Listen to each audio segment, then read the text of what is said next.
Welcome to Corporal's Corner. Today we're going to talk about my get home bag, so stick around.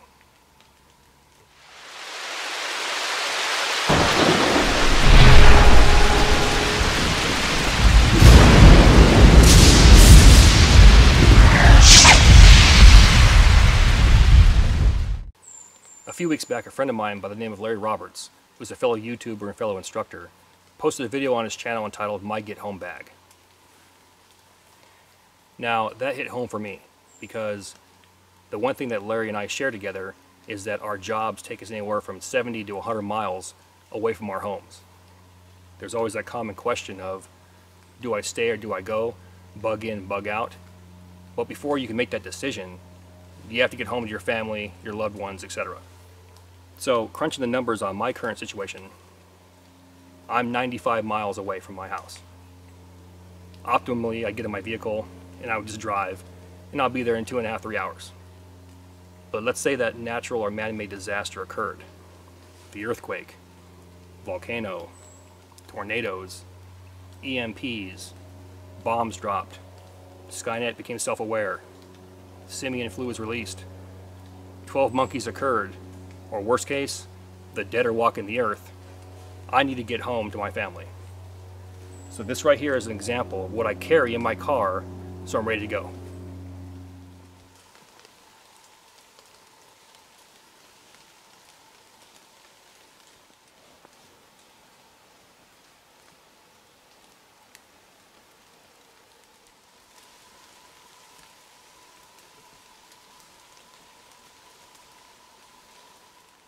Now what you just seen right there was a pack by the Hidden Woodsman. It is one of my packs designed to get me home. What I'll do is I'll leave a link in the description box to his website. However, I believe this model right here is discontinued and he has something entirely different. But with that in mind, whatever he comes up with will be well worth it, I guarantee it. Now, prior to me stepping off and leaving my job site for my journey home, what I'm going to do is I'm going to change my clothes. And the reason for that is you have to wear thick denim at work. And for me, that's the hottest thing during the summertime and it's the coldest thing during wintertime.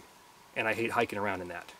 And I'm mentioning hiking or stepping off because let's say that natural or man-made disaster took place and the roads are blocked or the power's out or the EMP happened and there's no power at all. You're walking home. Or 30 miles down the road, you may have to get out of your vehicle and walk home. So that's the whole point of a get me home bag. Worst case scenario, you are walking home. Now, mine is set up for 3 to 4 days because 80 to 100 miles, 25, 30 miles a day, 3 to 4 days. And I'm actually going to factor in 10, 12 hours there for sleep or, deviating around a certain course that I want to go on, etc. Obstacles are in the way. I have to deviate and go down a different avenue. You got to factor in some kind of loss there. 3 to 4 days minimum to get me home. Now, I tried to think about this as logically as possible. And unless you live in the woods, work in the woods, you're passing through some sort of cities or towns.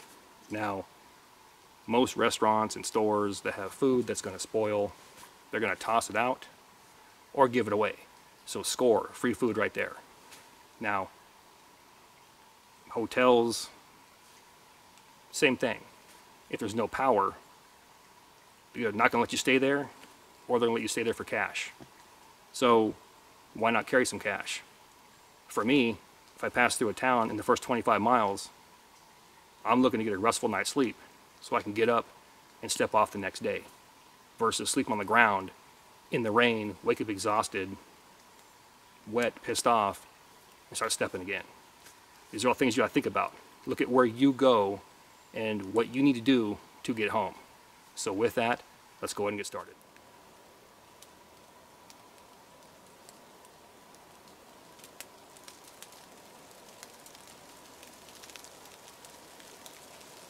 These items, or some version of these items, are the core of my kit. They are the 10 C's of survivability, plus the redundancies. No matter where I go in the world, the country, or the state, these items, as mentioned, or some version of them, will be the core of my kit. Let's begin. We'll go ahead and start with our cutting tools. We have a Victorinox one-handed trekker, non-serrated. I'm going to toss that in my pocket. Followed by a more Garberg. It's also stainless steel. Inside the sheath, we have a number 10 cloth or sail needle. We have a Baco Laplander folding saw. A 1/2 inch by 6 inch ferrocerium rod, followed by 3 Bic lighters. One of these Bic lighters will also be inside my pocket. Moving on to our containers, I have 2 wide-mouth stainless steel bottles. These are by Clean Canteen. They hold 40 ounces apiece. And the beauty of my job is I can walk into my job trailer, fill these bad boys up, and I'm ready to go. Now we're going to talk about our cover. This green tarp right here is a 6x8 ultralight by Equinox. Now part of my shelter system are 4 plastic tent stakes and a 550 paracord for ridgeline.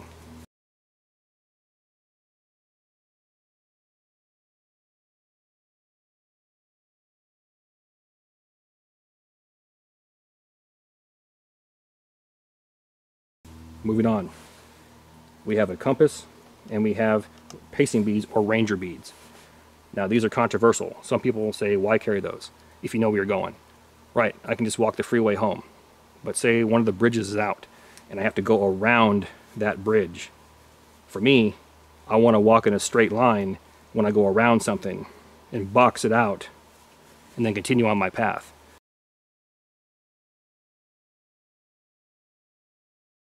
Also, if I'm 80 to 100 miles from my house, how many miles did I walk that day? Do I want to guess or do I want to know?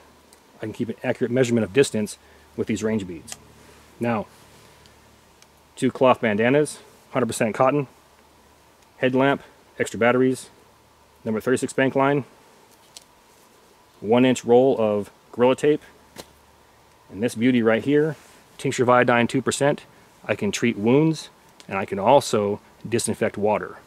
In my state, there's no shortage of water. However, I need to disinfect it before I drink it. So do I want to light fires every single time? Or do I want to drop in 5 to 10 drops of tincture of iodine 2%, wait 30 minutes, and I'm good to go. We'll go ahead and move on to bedding. What I decided to go with is, being that it's still summertime and we have temperatures in the 90s during the day and the high 60s at night, what I'm going to do is I'm going to go with a military poncho and poncho liner. Now, I understand there's a lot more waterproofing options out there, but for me, this worked in the past and it works now. Just the poncho alone could be a secondary shelter.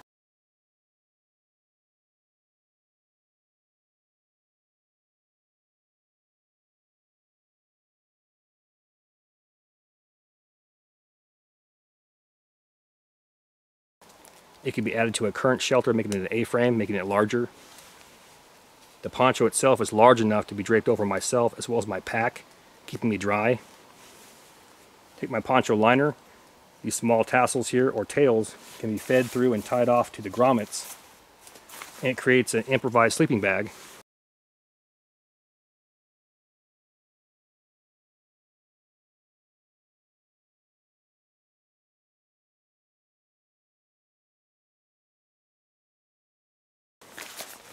Now over here I have 3 55-gallon drum liners. These can be filled full of debris, making a mattress, keeping me off the ground. So all of this works together and it's extremely lightweight. Moving on to food. We have 3 military issue MREs, 3 cans of tuna, and 2 rat traps. I'll explain all this in a minute. I'll start off with the rat traps. Now, these aren't intended for catching rats. If that happens, good to go. But for me, if I'm going to set in 1 hour before it gets dark, I'm going to grab some of this MRE peanut butter, place it on these traps right here, and in the morning, most likely, there'll be a tree squirrel inside there. For some reason, the tree squirrels out here love peanut butter, and they'll walk right up to these traps, put their nose on them, and done. So if I get a chance to get free food, I'm going to take it. The classic MRE. Why do I choose this? It's because I enjoy the taste and I'm hell-bent on reliving the old days. Big, fat, negative. The MRE itself provides several different options. The meal is fully cooked and ready to go. Requires no water and no heating. You can just tear it open and eat it. And for those of you that know me personally, 9.999998 times out of 10, I'm just going to open it and eat it. The MRE sleeve can be used for water collection. either rainwater or from a lake or stream.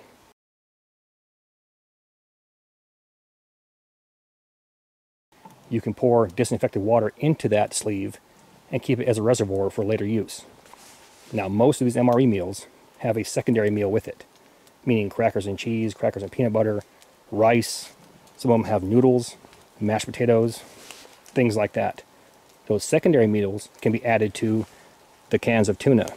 Now you've created 6 meals out of 3. Next, we have health and comfort items. Starting at the top, working our way left to right, we have wet wipes. Antibacterial. They kill 99.9% of germs. I can wash my face, wash my hands, wash my pits, wash my groin. I can even wash my feet. Standard toothbrush, toothpaste.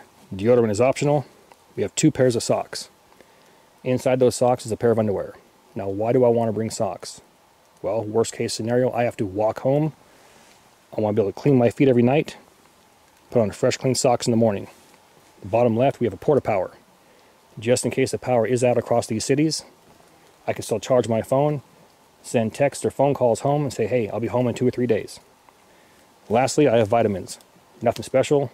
GNC Sport vitamins. I'm going to be depleted, low on energy, low on food. My mentality, it's good to keep my immune system functioning properly. I've also included 2 maps, and the reason why I have 2 maps on here is because I passed through 2 states on my way home. When I saw these maps, I was actually impressed. I mean, they're lightweight, they're fold out, they're waterproof, they're full color, and they showed in detail all the roads, highways, freeways, interstates, campgrounds, state parks. They even have a fish hatchery on here on the legend, and I'll show you that in a minute. So for me, it's important to use that in conjunction with my compass and ranger beads.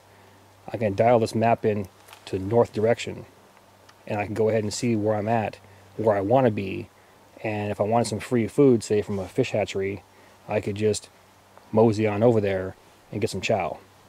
Things like that. If you need to deviate from your current course, a map and a compass might be a good option.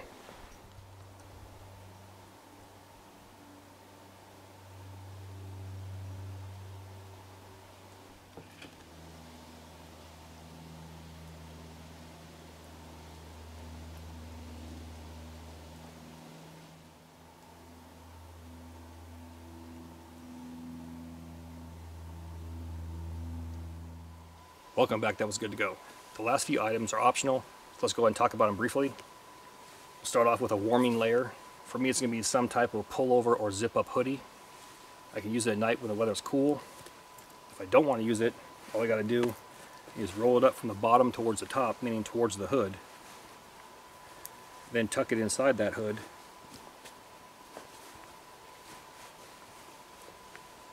And you get an improvised pillow to lay your head on. The next is cash. For me, it's going to be $100 in small bills, meaning nothing larger than 20s, 10s, 5s, and 1s. And this ties into what we talked about earlier about hotel stays, convenience stores, restaurants. They might toss out the meat products that are going to spoil, but a convenience store is still going to say cash only. And there's ravioli, there's a can of chili, there's a can of beans, tuna, etc. Water. So why not carry some cash? Because cash is still going to mean something to people. We're not talking about Mad Max on the road. We're talking about the first 2 or 3 days. People want life to return to normal. So in their mind, cash is still worth something. Now this ties into the last thing I want to talk about, and that's firearms. In no way am I saying carry weapons. However, I have concealed carry permits for the states that I pass through, and we'll leave it at that. You do what you think is best based on where you're at and where you need to be. Now, this is only one version of a get-home bag that I carry. The climate dictates it. So if it's colder, I might swap out the Poncho liner with a wool blanket or a sleep system. However, the 10 C's, the core of my kit, or some version of them, will always be the same. Thank you for your comments, views, support. Thanks for watching. Get out in the woods, have some fun. I'll catch you next time.